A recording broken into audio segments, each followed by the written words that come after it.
Hi friends, good morning. ఎలా ఉన్నారు? ఇవాళ మన రైడ్లో వచ్చేసి డే 2 ఇది. యాక్చువల్లీ నిన్న 1100+ కిలోమీటర్స్ వెళ్దాం అనుకున్నా కదా, కాకపోతే నిన్న 2 సాడ్ స్టోరీస్ అయ్యాయి. ఒకటి వచ్చేసి ఏంటంటే మేము చెన్నై ట్రాఫిక్లో 3 hours స్ట్రక్ అయిపోయాం. ఇంకో సాడ్ స్టోరీ వచ్చేసి నేను ఫ్రెషప్ అయి వచ్చాక నేను చెప్తాను. అండ్ నేను నైట్ స్టే చేసిన రూమ్ ఇదే. చూడండి ఎంత చెత్త అయిందో. యాక్చువల్లీ నిన్న 2 సాడ్ స్టోరీ అయిందని చెప్పాను కదా. ఒకటి వచ్చేసి ఏంటంటే నేను చెన్నై ట్రాఫిక్లో ఇరుక్కుపోయా. ఇంకొకటి వచ్చేసి ఏంటంటే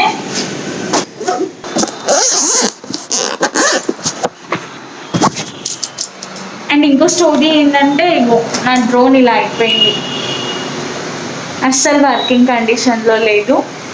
అది ఎలా అయిందో ఇప్పటికే టైం చాలా లేట్ అయింది, 9-8 అవుతుంది.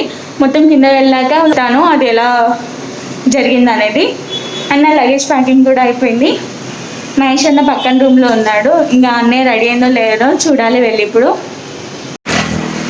యాక్చువల్లీ నేను వచ్చేసి హుబ్లీ అనే డెస్టినేషన్ పెట్టుకున్నా కదా, కాకపోతే నేను చెప్పాను కదా 2 reasons వల్ల నేను స్టక్ అయిపోయి హుబ్లీ వరకు రీచ్ అవ్వలేదు. టైం వచ్చేసి ఇప్పుడు 10:51 అవుతుంది అరౌండ్. అండ్ ఇందాక ఇక్కడ టిఫిన్ కూడా చేసేసాం. అండ్ మిగతా విషయాలు ఈరోజు నేను ఎంత డెస్టినేషన్ పెట్టుకున్నానో అదంతా బైక్ ఎక్కినాక మాట్లాడతా.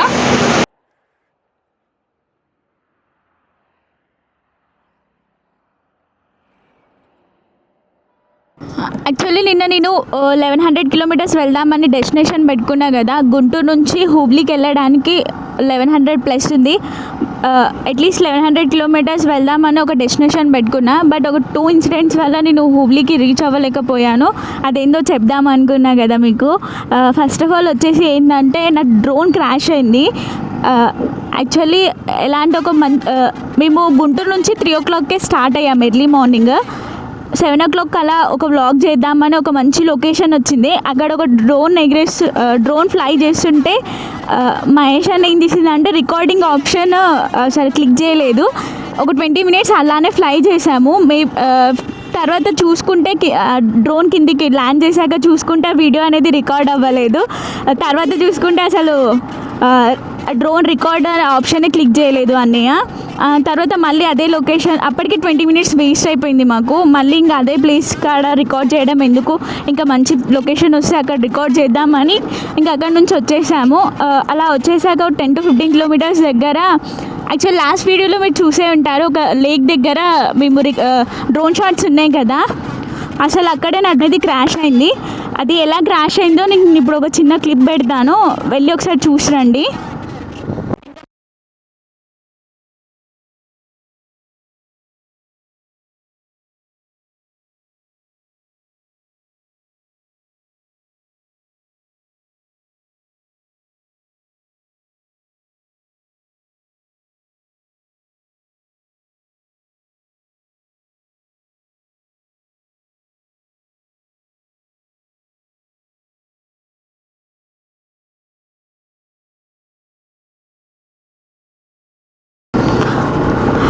ఇందాక క్లిప్ చూసారు కదా, డ్రోన్ ఎలా క్రాష్ అయిందో మీకు అర్థం అయి ఉండొచ్చు. యాక్చువల్లీ అక్కడ ఏం జరిగిందంటే మహేష్ అన్న ఫస్ట్ అది హైవే కదా, టాప్ వ్యూ నుంచి మంచిగా వెహికల్స్ అవి వెళ్తుంటే అవి డ్రోన్ షాట్లో బాగా క్యాప్చర్ అవుతుందని అసలు డ్రోన్ ఫ్లై చేస్తుంటే అది వెళ్ళేటప్పుడు బాగానే వెళ్ళింది. అక్కడ అసలు తీగకి తాగకుండానే వెళ్ళిపోయింది. బట్ రిటర్న్ మళ్ళీ తీసుకునేటప్పుడు ఏంటంటే జస్ట్ చిన్న ఒక్క లిటిల్ బిట్ ఒక సగం ఇంచ్కి, అది సగం ఇంచ్ అయితే కిందికి వచ్చేసేది తీగకి, బట్ అది డైరెక్ట్ తీగకి వచ్చి తాకి కింద రోడ్డు పైన పడింది. అండ్ ఇక్కడ నా అదృష్టం ఏంటంటే అది నేషనల్ హైవే, తెలిసిందే కదా, నేషనల్ హైవే పైన ట్రక్స్, లారీస్ అవన్నీ వస్తూ ఉంటాయి. బట్ నా లక్ ఏంటంటే అది క్రాష్ అయిన టైంలో ఏ లారీ ఏ ట్రక్ రాలేదు. అండ్ అది పడడం కూడా ఎలా పడిందంటే మనం ల్యాండింగ్ పొజిషన్ ఉంటుంది కదా, ఆ పొజిషన్లో పడింది. మేబీ అది రివర్స్ పడుంటే కెమెరా అవన్నీ పగిలిపోయేది.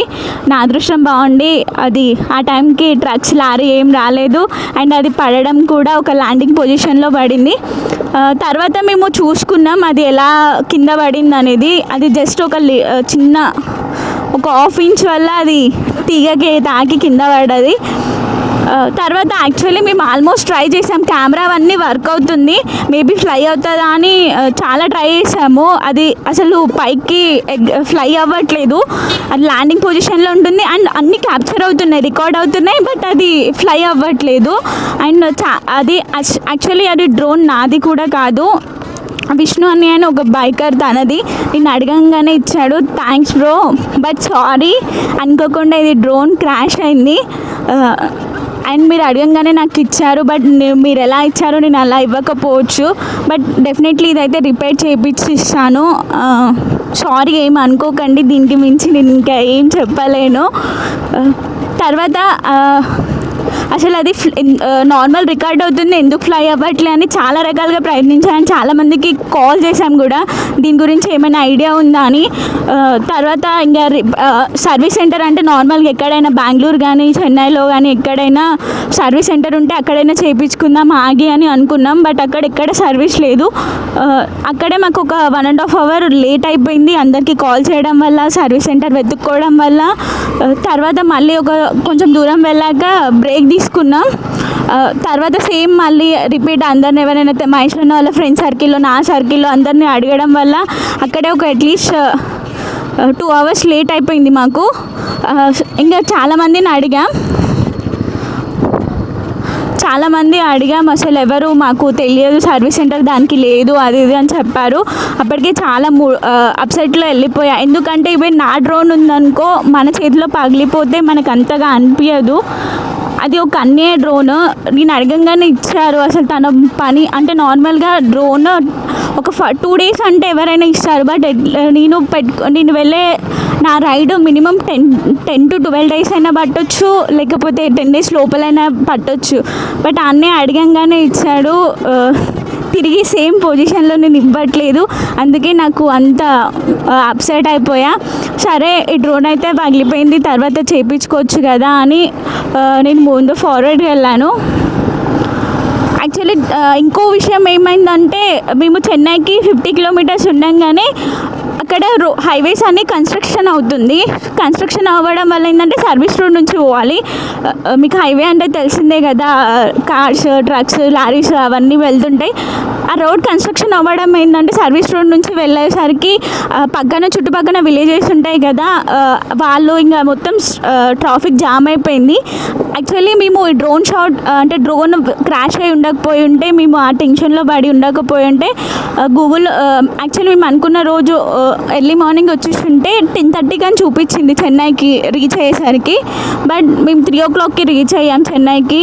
మీరే అర్థం చేసుకోండి మాకు ఎంత టైం వేస్ట్ అయిందో మధ్యలో ఆ ట్రాఫిక్ వల్ల, ఈ డ్రోన్ క్రాష్ అవ్వడం వల్ల.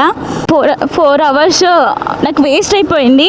ఆ 4 hoursలో నేను మెల్లగా వెళ్ళినా సరే చాలా బ్రేక్స్ తీసుకున్నా, ఒక మినిమం 200 kilometers అయినా వెళ్ళేదాన్ని. అండ్ నేను ఫస్ట్ డే వచ్చేసి కూడా 800 kilometers వెళ్ళాను. ఇంకా అట్లీస్ట్ ఆ వేస్ట్ కాకపోయి ఉంటే ఇంకో 200 అంటే 1000 kilometers అయినా నేను అనుకున్న డెస్టినేషన్కి ఒక 90% అయినా వెళ్ళేదాన్ని అని. బట్ ఆ 2 incidents వల్ల నేను హుబ్లీకి రీచ్ అవ్వలేకపోయాను. ఈరోజు డెస్టినేషన్ వచ్చి కూడా నేను బాగానే పెట్టుకున్నాను, ఎట్ ఎనీ కాస్ట్ ముంబై దాటేద్దామని. మీకు తెలిసిందే కదా ముంబైలో ఎంత ట్రాఫిక్ ఉంటుందో. ఇప్పుడు నేను వెళ్ళేసరికి నైట్ అవుతుంది, సో నైట్లో ట్రాఫిక్ అంత ఉండదు, మంచిగా దాటేయచ్చు. నేనైతే డెస్టినేషన్ అయితే ముంబై దాటేద్దాం అనుకున్నా. ఇక్కడ నుంచి ముంబై ఒక 1100 kilometers సేమ్ అలానే ఉంది. అండ్ మీరు చాలామంది మీలో అనుకోవచ్చు అసలు డెస్టినేషన్కి రీచ్ అవ్వని దాన్ని ఎందుకు అంత డెస్టినేషన్ పెట్టుకుంటున్నావు అని. బట్ నేను చెప్తాను బ్రో, ఏంది అని అంటే 1100 kilometers అంటే నాట్ పాసిబుల్ అని కాదు, పాసిబులే. బట్ 1100 kilometers అంత పెట్టుకున్నా సరే మధ్యలో మనం బ్రేక్ తీసుకోక ఉండడానికి అదొక మెయిన్ రీజన్. ఇప్పుడు గూగుల్లో మనం ఒక 1100 kilometers పెట్టుకున్నాం అనుకో, ఎలా 1100 kilometers రీచ్ అవ్వాలి కదా అని ఒక థాట్ తోటి మనం ఎక్కువ బ్రేక్స్ తీసుకోము. అది ఒక 600 kilometers పెట్టుకున్నాం అనుకో, ఆ 600 kilometers కదా ఏ టైంకైనా రీచ్ అవ్వచ్చు అని మనము టైం వేస్ట్ అవుతుంటుంది. బ్రేక్ తీసుకున్నాం అనుకో, ఒకసారి కూర్చున్నాం అనుకో, ఇంక అక్కడనే కూర్చోబుద్ది అవుతుంది, నాకు టైం వేస్ట్ అవుతుంది. నేను ఒక 1100 kilometers పెట్టుకున్నాను అనుకో డెస్టినేషన్, అట్లీస్ట్ ఒక 900 to 950 kilometers అయినా రీచ్ అవుతా కదా. ఆ థాట్ తోటే నేను 1100 kilometers వెళ్దామని పెట్టుకుంటున్నా, అంతేగాని ఎట్ ఎనీ కాస్ట్ నేను రీచ్ అయిపోతా, నేను తోపు తురుము అని నేను అనట్లేను.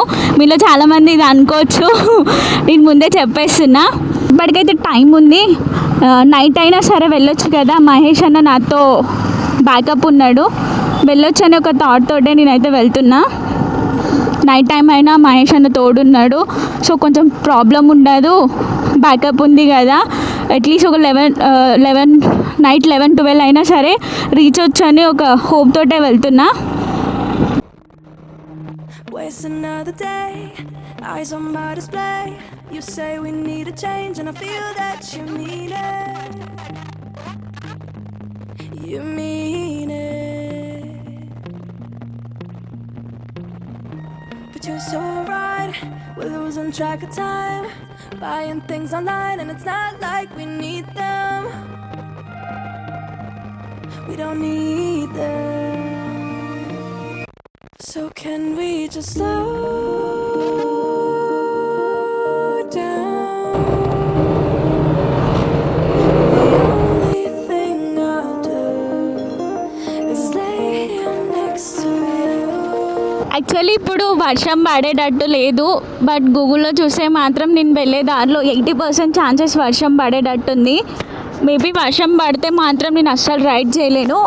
ఒకప్పుడు నాకు వర్షంలో రైడ్ చేయాలంటే చాలా ఇష్టం ఉండేది, బట్ వైజాగ్ సిరీస్లో జరిగిన ఇన్సిడెంట్ తోటి నాకు ఏదో తెలియని భయం, అసలు వర్షంలో అంటే బైక్ నడుపుతుంటే ఆటోమేటిక్ తెలియని భయం వచ్చేస్తుంది. సో ఆ ఇన్సిడెంట్ తోటి వర్షంలో రైడ్ చేయాలని అసలు అనిపించట్లేదు. మేబీ ఈరోజు నైట్ కల్లా నేను ముంబై అయితే దాటుదాం అనుకున్నా, బట్ వర్షం పడితే మాత్రం నైట్ టైంలో అస్సలు రైడ్ చేయలేము. తెలిసిందే కదా, అసలు మార్నింగ్ టైంలో వెళ్తేనే చాలా కష్టం ఉంటుంది, అలాంటి నైట్ టైంలో ట్రావెల్ చేయాలంటే ఇంకా మరీ కష్టం. వర్షం పడొద్దని కోరుకుంటున్నా. మేబీ వర్షం పడితే మాత్రం నేను అనుకునే డెస్టినేషన్కి అయితే రీచ్ అవ్వలేను, ఎక్కడైనా మధ్యలో ఆగాల్సి వస్తుంది. అండ్ ఇక్కడ వెదర్ చూడండి అసలు ఎంత బాగుందో. ఈ టైంలో డ్రోన్ ఫ్లై చేస్తే మాత్రం సూపర్, అసలు ఒక నెక్స్ట్ లెవెల్లో ఉండేది. బట్ ఏం చేద్దాం, కొన్ని ఇన్సిడెంట్స్ జరుగుతాయి, మనం అనుకున్నదన్నీ జరగవు కదా. అండ్ ఇక్కడ వచ్చేసి ఈ వెదర్ అయితే అసలు సూపర్ ఉంది, మీరు కూడా చూడొచ్చు. క్లియర్ బ్లూ స్కై, మధ్యలో మొత్తం మేఘాలు వైట్ కలర్లో.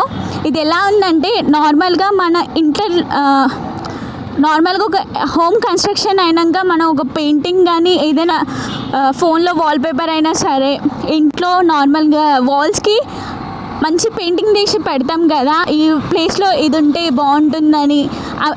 అంటే ఆ ప్లేస్లో అది వాల్పేపర్ అయినా ఏదైనా సరే ఒక ఫిక్స్ చేసినాం అనుకో, దానికి ఒక అందం వస్తుందని. ఇప్పుడు నాకు ఇది చూస్తే, ఈ సీన్ చూస్తే నాకు అలా అనిపిస్తుంది. మొత్తం కొండలు, స్కై బ్లూ కలర్ అండ్ మధ్యలో ఆ మేఘాలు. అసలు ఈ టైంలో డ్రోన్ షాట్స్ ఉంటే మాత్రం అద్రిపోయేది లొకేషన్. అండ్ అక్కడ మీకు విండ్ మిల్స్ కనిపిస్తున్నాయి కదా, అవేంటంటే వాటి వల్ల మనకి ఎలక్ట్రిసిటీ అనేది ప్రొడ్యూస్ అవుతుంది. యాక్చువల్లీ ఇలాంటివి మనం ఏపీలో అంటే వైజాగ్లో కూడా పెట్టవచ్చు. వైజాగ్లో చాలా కొండలు ఉన్నాయి కదా, అక్కడైనా పెట్టవచ్చు. మేబీ ఎందుకు పెట్టలేదో దానికి నేనైతే పర్టికులర్ రీజన్ చెప్పలేను. అది పెట్టాలంటే కొన్ని అప్రూవల్స్ రావాలి అండ్ వాళ్ళకు కూడా కొన్ని ప్రాబ్లమ్స్ ఉంటాయి కదా, సో వాళ్ళు ఎందుకు పెట్టలేదో తెలియదు. మేబీ పెట్టుంటే మాత్రం చాలా యూస్ఫుల్ అయ్యేది ఎలక్ట్రిసిటీకి. వీటి వల్ల చాలా ఎలక్ట్రిసిటీస్ అనేది ప్రొడ్యూస్ అవుతుంది, వీళ్ళకి హెల్ప్ఫుల్ అయ్యేది. బట్ ఎందుకు పెట్టలేదో రీజన్ అయితే తెలియదు. అండ్ ఇలాంటివి మనకి తిరుపతిలో కూడా కనిపిస్తాయి అక్కడక్కడ. బట్ ఇక్కడ చూస్తే మాత్రం మీరు ఆ కార్నర్ నుంచి స్ట్రెయిట్గా ఈ కార్నర్ వరకు ఉన్నాయి, అన్నీ ఒకే సైజులో ఉన్నాయి. బట్ మనం దగ్గర కొద్ది అంటే దూరం నుంచి చూస్తే చిన్నగా ఉన్నాయి, దగ్గర కొద్ది వెళ్ళేసరికి అవి సైజ్ పెరుగుతున్నట్టుగా అనిపిస్తుంది. బట్ ఆ సైజ్ ఉండడం మాత్రం ఒకటే సైజ్, మనం దగ్గర వెళ్తున్నాం కాబట్టి అవి పొడుగ్గా అనిపిస్తున్నాయి, అంతే డిఫరెన్స్. అసలు నేను బెంగళూరు అవుట్స్కట్ నుంచి టిఫిన్ చేశాక ఎక్కడ ఆగొద్దు, ఒక 500 కిలోమీటర్స్ వెళ్ళాక లంచ్ చేద్దామని డిసైడ్ అయ్యా. బట్ ఇక్కడ లొకేషన్ చూసి నాకు ఎట్ ఎనీ కాస్ట్ లేట్ అయినా పర్వాలేదు ఇక్కడ రికార్డ్ చేసి వెళ్దాం. ఎందుకంటే గోప్రోలో మీకు లాంగ్ నుంచి అది రికార్డ్ అయిందో లేదో తెలియదు. సో మళ్ళీ రికార్డ్ అవ్వకపోతే నేను తీసింది కూడా వేస్ట్ అవుతుందని ఆగి మరీ ఫోన్లో రికార్డ్ చేయడానికి మెయిన్ రీజన్ వచ్చేసి అదే. ఈ టైంలో ఈ ప్లేస్లో డ్రోన్ ఎగిరేస్తే మాత్రం మస్తు ఉండేది. బట్ అది నా బ్యాడ్ లక్, ఫస్ట్ డేనే అలా అవ్వడం. ఏం కాదు, మనం ప్లాన్ వేసుకున్నట్టు అన్నీ జరిగితే బాగానే ఉండు లైఫ్లో. కొన్ని సీన్స్ అలా అయిపోతుంటుంది. అయిపోయినాక బాధపడే కన్నా అది దాన్ని వదిలేయడమే బెటర్. ఆ డ్రోన్ గురించి ఆలోచించుకుంటే నా మూడ్ అప్సెట్ అవుతుంది. సో ఇప్పుడైతే నార్మల్గా నేను ఫోన్లో రికార్డ్ చేస్తున్నా. ఎందుకంటే గోప్రోలో అది రికార్డ్ అయిందో లేదో తెలియదు. రికార్డ్ కాకపోతే మళ్ళీ అక్కడ నుంచి రికార్డ్ చేసింది కూడా వేస్ట్ అవుతుందని ఆగి మరి రికార్డ్ చేస్తున్నా. అండ్ మీరు చూసారా, ఇక్కడేమో వర్షం పడేటట్టుంది, అటు సైడ్ కొండల సైడ్ ఏమో ఎండ కొడుతుంది. మేబీ మీకు ఫ్రంట్ క్యామ్లో కనిపించకపోవచ్చు, నేను బ్యాక్ క్యామ్ పెట్టి క్లియర్గా చూపిస్తాను వెదర్ ఎలా ఉందో. అండ్ ఇందాక నేను అప్పటి నుంచి చెప్తూ వస్తున్నా కదా, వాటినే విండ్ వీల్స్ అంటారు. అదేంటంటే మనకి కరెంట్ ప్రొడ్యూస్ అవ్వడానికి యూజ్ అవుతుంది. ఇక్కడ నుంచి మొదలు పెడితే అటు చివరి వరకు ఉంది అసలు. అండ్ నేను నిల్చిన దగ్గర వెదర్ చూడండి, వర్షం పడేటట్టుంది. పైన మేఘాలు చూస్తున్నారు కదా. అండ్ ఇటు కొంచెం టర్న్ అవ్వండి, ఇటు అక్కడ చూడండి మళ్ళీ ఎండ కొడుతున్నారు. అంటే ఇటు వెదర్కి ఈ వెదర్కి కొంచెం డిఫరెంట్ చూడండి. మబ్బులు కూడా ఎట్లున్నాయో ఒకసారి మీరే డిఫరెంట్ చూడండి. విత్ ఇన్ సెకండ్స్లో చేంజ్ అయిపోతుంది. ఇప్పుడు ఇక్కడున్న వెదర్ ఒక 1 కిలోమీటర్ 1.5 కిలోమీటర్ వెళ్ళాను అనుకో, అక్కడ వెదర్ మళ్ళీ చేంజ్ అయిపోతుంది.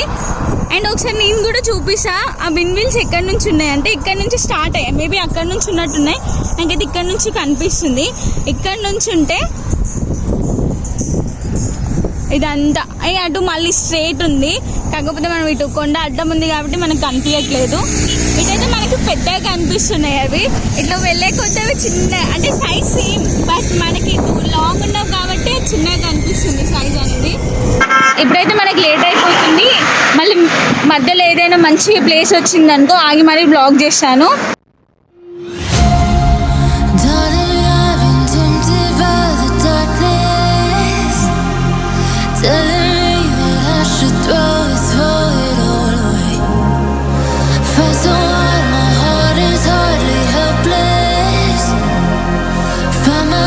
So desperate on my knees to break, and I hear the voice of an angel telling me not to lay down, and I feel the spirit guiding, telling me. Just ఇప్పుడే Hubli దాటేసాను. Actually ఇప్పుడు dinner చేసే టైంలో నేను lunch చేస్తున్నా. Morning 11 o'clockకి tiffin చేశాను కదా, afternoon తిందామని అంటే లైక్ ఈవినింగ్ 3-4కి వర్షం ఫుల్ పడుతుంది కర్ణాటక సైడ్. సో అందుకని మెల్లమెల్లగా వస్తూ ఇప్పుడు లంచ్ చేసాము. అండ్ ఇంకా వెళ్ళాల్సిన డెస్టినేషన్ కూడా చాలా ఉంది, ఎంత ఉందో కూడా నాకు తెలియదు. ఇప్పుడు టైం వచ్చేసి 7:30 అవుతుంది. ఎంత లేట్ అయినా సరే నేను అనుకున్న డెస్టినేషన్కి పోదామని డిసైడ్ అయినా. ఎట్లాగో మహేష్ అన్న బ్యాకప్ ఉన్నాడు కదా, అన్న ధైర్యంతో వెళ్తున్నా. అన్న ఏం చేస్తాడో చూద్దాం. అన్న పోడేనా, అన్న కూడా వెళ్దామని అంటున్నాడు. సో ఇంకా రైడ్ స్టార్ట్ చేద్దాం ఇక. అండ్ చీకటి అయింది కదా, బ్లాగ్ కూడా ఏం చేయట్లే. కర్ణాటక నుంచి వస్తుంటే బ్లాగ్ చేద్దామని చెప్పాను కదా, ఏదైనా ఇంట్రెస్టింగ్ ప్లేస్ వస్తే బ్లాగ్ చేద్దామని. వర్షం మాత్రం గట్టి పడి ఉండే, అందుకే ఎక్కడ ఆగి బ్లాగ్ చేయలేదు. అండ్ రేపు ఏమైనా ఇంట్రెస్టింగ్ ప్లేస్ ఉంటే రేపు బ్లాగ్ చేస్తాను.